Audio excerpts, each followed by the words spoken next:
Hello, fourth graders. Miss Lockhart here to make this really cool drawing with you of 3D colored pencils.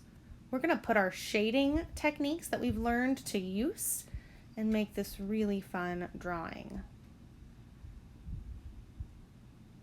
Okay, so I'm using a pencil, an eraser, and a white piece of paper, and I'm going to draw some lines that are parallel, about 5 inches long. You may use a ruler or straight edge if you like. You'll see I'm just sketching. And look here, I do an oval on the left-hand side of those lines, and then a curve going outward. Then I'm going to connect those two outer parallel lines to a point, which creates a pencil point. We're going to do these steps again. You're going to draw 2 parallel lines about the same length, connect them with a little oval at the end, and go ahead and do your curve line between the parallel and your point. This pencil has the 2 parallel lines, but it's going to be behind the pencil on top of it. So make sure you skip over the 2 parallel lines that you did previously. Go ahead and do your little oval, your point, and your curve. Make sure your curve is pointed or facing the end of the pencil. Okay, a few more parallel lines. Draw at a little slightly different angles. Okay, the oval, the curve, and then the pointed triangular tip of the pencil. 2 more parallel lines. An oval, the curve, and the point, which kind of looks like a triangle. And then see how I'm doing the very tip of the color pencil? It's another curved line that's going the same direction as the curved line right above it, where the pencil starts. Okay. Here, let's add another pencil. This one's also going to be underneath, so the pencil above it is overlapping. And I'm doing the same oval, curved line, and you'll see I'm going to have to do some adjusting here. Okay. And then bring it to a point. And then don't forget the pencil point at the very end where the colorful part of the color pencil comes out. All right, it's looking pretty good for the sketch. You can always pause the video if you're still working. Now the next step is the shadow. Look what I'm doing here. So I did a little curved line off the left, and then I'm bringing it down and having kind of, it's like a parallel line to the bottom of the pencil. And then it follows the angle next to the point, and then it's curved at the end there. And now you can see I am filling it in using smooth shading. And we'll be doing more shadows, so if you need some more instructions, I will be explaining it a few more times. Okay, it's almost like the shadow is mimicking or mirroring the shape of the pencil. So do you see how I do a curve coming off the end and then the parallel line, and then it comes down to the point? The shadow is a little bit skinnier in width than the color pencil, but if it is the same width as the color pencil, that is fine too. Even a little bit larger is fine too. Okay, so fill it in nicely. I want to make that a little bit wider so it's a little more symmetrical and matches the other side a bit. Okay, so here I am. I'm going to be doing that line again that comes off from the point, then it goes parallel to the pencil line, and you don't want to do your shadow right on top of that color pencil next to it, so make sure you skip it. I'm filling that side in, and here we go with the other side, and fill it in.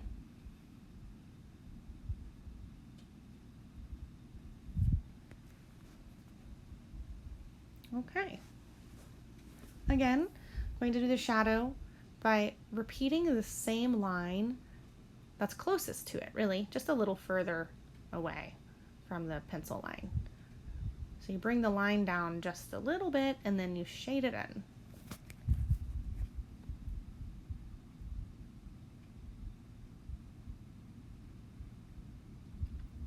We're going to be doing more shading and creating value, but using color pencils. And the next step, after we finish these shadows.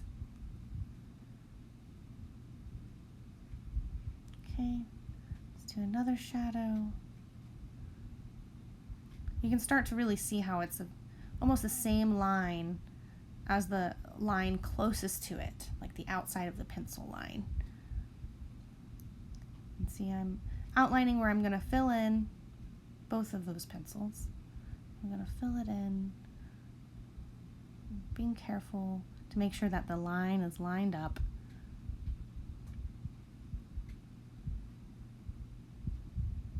I'll go ahead and fill in that bottom part of the color pencil, shade it in, and you want to make this dark value of the shadow similar in all the pencils.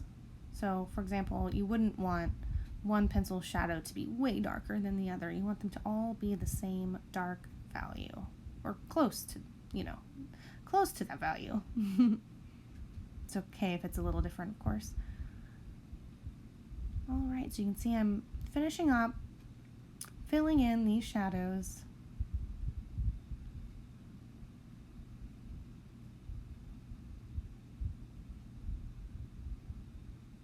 What's great about filling in the shadow is that if you did kind of mess up on one of your pencil lines, you can always go over it with the dark shadow to kind of trim it a little bit. Like if one line is a little bit wobbly, you can kind of trim off that curved part you don't like and make it straight.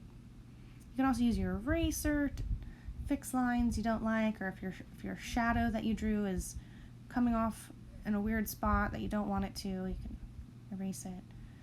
So I'm just tidying up my drawing, trying to make the lines match up. This pencil's giving me a hard time, but not really. It's kind of fun to try to make it connect to the line below it. So you'll be doing something similar at this point. Look around at your other pencils. Is there anything you want to change? And something I didn't mention is all of those shadows are underneath the pencil, not above.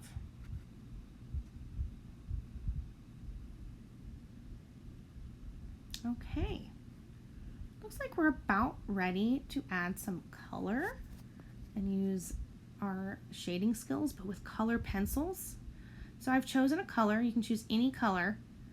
This looks like a red, and I'm doing a dark line right next to the shadow where it hits the color pencil, where it touches the color pencil. You're going to do a dark line with harder pressure when you're using your color pencil so that you have a dark value. And you're going to fill in half of the color pencil, not the whole color pencil, just half with the dark value. The other half will have a lighter value, so have a lighter pressure, less pressure when you color. You can see there, I now have 3 values. I have the lightest color pencil, and then I have the dark color pencil, and then the dark shadow. So it's going to begin to look three-dimensional, like it has form, 3D form. And look at the little details I added. You want to make sure you color in a small little dot inside the oval at the end, and the point of your color pencil wants to be a color too. Okay, here's my next color. I picked orange. You can pick any color you want. You're going to do the dark line closest to the shadow first. And about half of the color pencil is going to be dark, a dark value, just like the one before. And then now you'll probably guess what to do. With the rest of the pencil, you're going to shade it in lighter. And notice we're using smooth shading, which is great for this project. You could have done hatching or cross hatching for the shadow, but I recommend doing smooth shading for the pencils. And don't forget the little details. Your pencil point definitely has a color because it's a color pencil, and the little circle and the oval. What color should I pick next?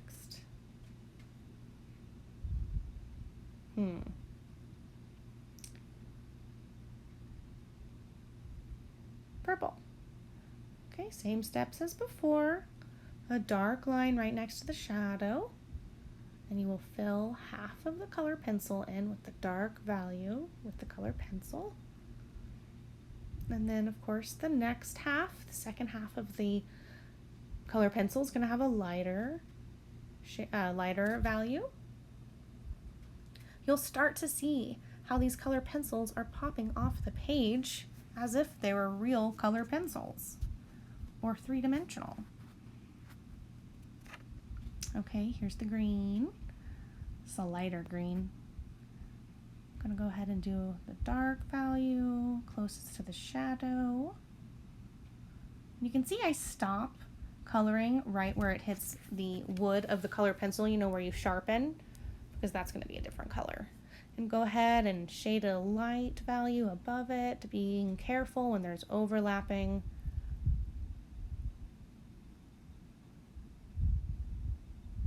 Can't forget the fun details. It's like the best part. Putting the little circle at the end and the colorful point on your pencil.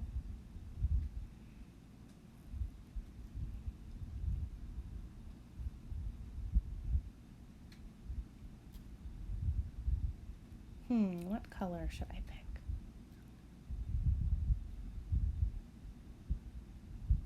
I'm gonna go with blue.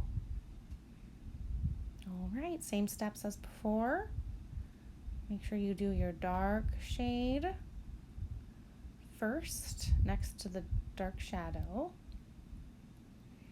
Don't bring your blue or any color into the part of the pencil that gets sharpened. And then let's go ahead and make that lighter value right above it.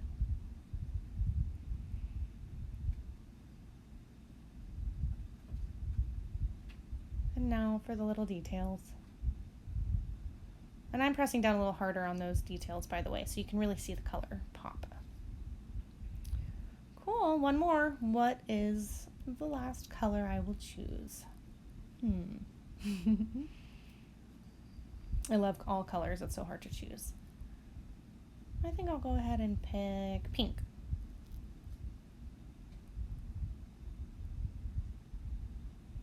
So again, same steps. Even if it's a lighter color, you still press down hard, close to the shadow, fill in half of the color pencil.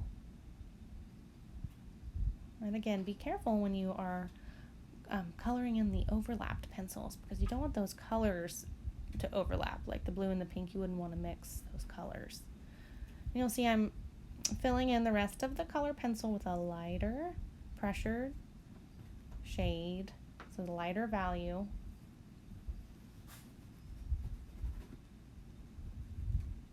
Okay, and then the point, and then the circle.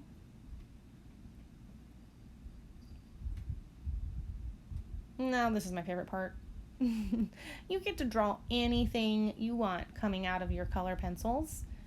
They are your color pencils and it's your art, so go ahead and write something you like. Maybe you can write your name like I did.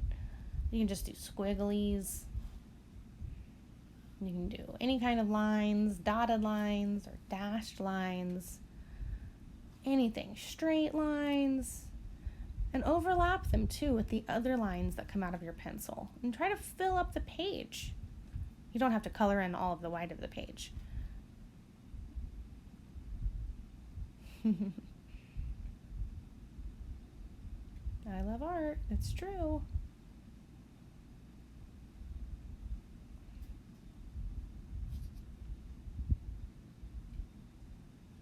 Yay, zigzag lines.